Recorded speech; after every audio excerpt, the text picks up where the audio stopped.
Next 20ನೇ ಪ್ರಶ್ನೆ R question. ಒಂದು ವೃತ್ತದ ನಿರ್ದೇಶಾಂಕಗಳನ್ನು ಕೊಟ್ಟಿದ್ದಾರೆ. -7 1 ಬಿಂದುವಿನ ಮೂಲಕ ಹಾದು ಹೋಗುತ್ತಿದ್ದು ಅದರ ಕೇಂದ್ರವು -5 4 ಆಗಿದ್ದರೆ ವೃತ್ತದ ತ್ರಿಜ್ಯವನ್ನು ಕಂಡುಹಿಡಿಯಿರಿ ಎನ್ನುವಂಥದ್ದು ಪ್ರಶ್ನೆ ಇದೆ.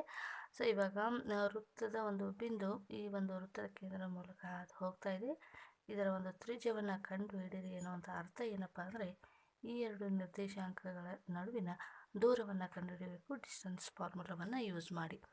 So distance formula D = square root of ಏನಿದೆ x2 - x1 + y2 - y1 ಸೂತ್ರವನ್ನು ಬರೆದು ಆ ಒಂದು ವ್ಯಾಲ್ಯೂಸ್ಗಳನ್ನು ಹಾಕಿದಾಗ ನಮಗೆ ಆನ್ಸರ್ ಏನು ಬರುತ್ತೆ ಅಂದರೆ 13 ಸ್ಕ್ವೇರ್ ರೂಟ್ ಆಫ್ 13 ಸೆಂಟಿಮೀಟರ್ ಅಂತ ಆನ್ಸರ್ ಬರುತ್ತೆ.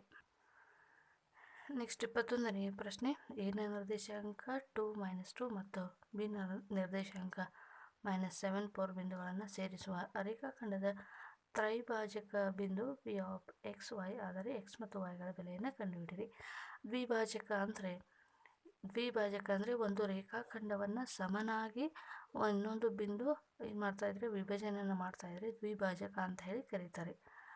ತ್ರೈಭಾಜಕ ಅಂದರೆ ಒಂದು ರೇಖೆಯನ್ನು ಸಮಾನವಾಗಿ 3 ಭಾಗಗಳನ್ನಾಗಿ ಮಾಡಿದಾಗ 1 2 3 ಭಾಗಗಳನ್ನಾಗಿ ಮಾಡಿದಾಗ ಇದಕ್ಕೆ ತ್ರೈಭಾಜಕ ಅಂತ ಹೇಳಿ ಕರಿತೀವಿ.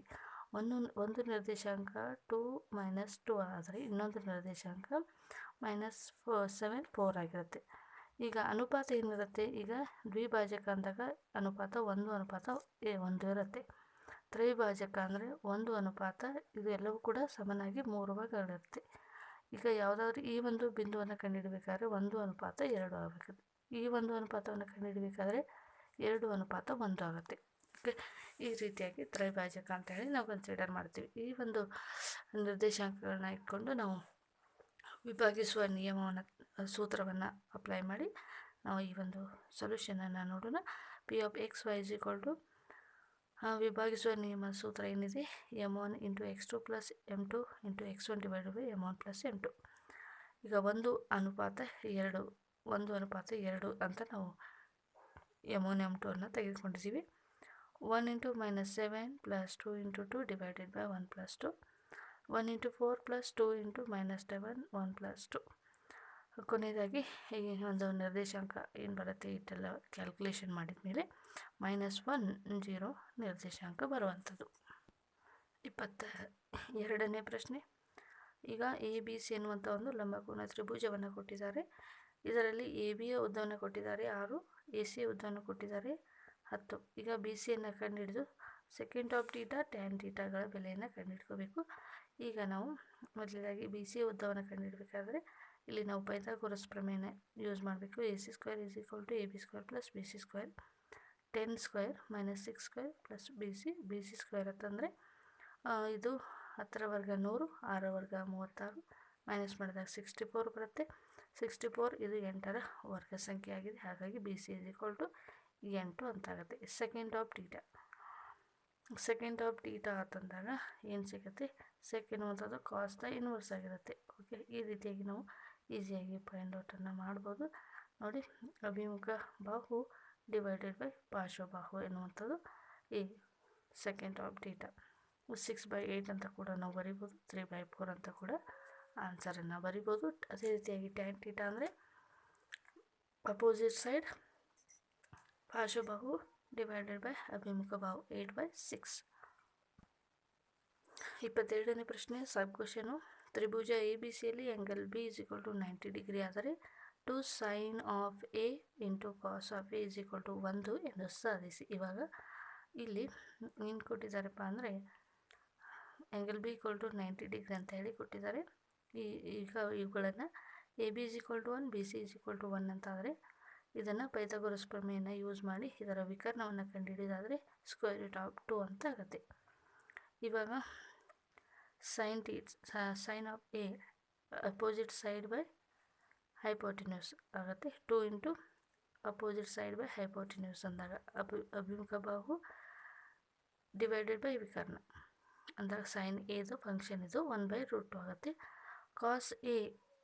ಕಾಸ್ ಆಫ್ A ಅಂದಾಗ ಇದು ಕೂಡ ಪಾರ್ಶ್ವಬಾಹು / ವಿಕರ್ಣ ಎನ್ನುವಂಥದ್ದು 1/2 ಆಗುತ್ತೆ.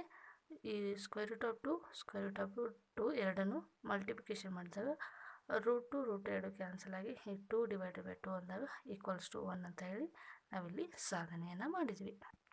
ನೆಕ್ಸ್ಟ್ 23ನೇ ಪ್ರಶ್ನೆ. ಒಂದು ಪೆಟ್ಟಿಗೆಯಲ್ಲಿ 1ರಿಂದ 20ರವರೆಗೆ ಸಂಖ್ಯೆಗಳನ್ನು ನಮೂದಿಸಿರುವ ಒಟ್ಟು 20 ಬಿಲ್ಲೆಗಳ ಪೆಟ್ಟಿಗೆಯಿಂದ ಒಂದು ಬಿಲ್ಲೆಯನ್ನು ಯಾದೃಚ್ಛಿಕವಾಗಿ ತೆಗೆದಾಗ ಅದು ಪೂರ್ಣವಾಗುವ ಸಂಭವನೀಯತೆ ಎಷ್ಟು?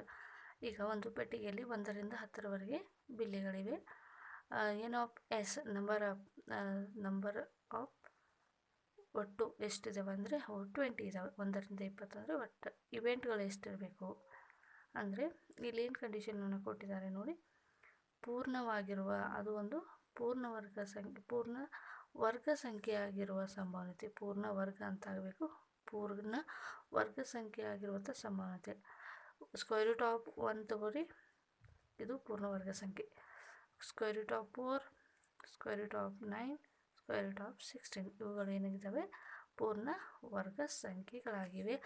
ಆದ್ದರಿಂದ ಇಲ್ಲಿ 1ರಿಂದ 20ರವರೆಗೆ ಪೂರ್ಣ ವರ್ಗ ಸಂಖ್ಯೆಗಳು 4 ಬರ್ತಿದ್ದಾವೆ.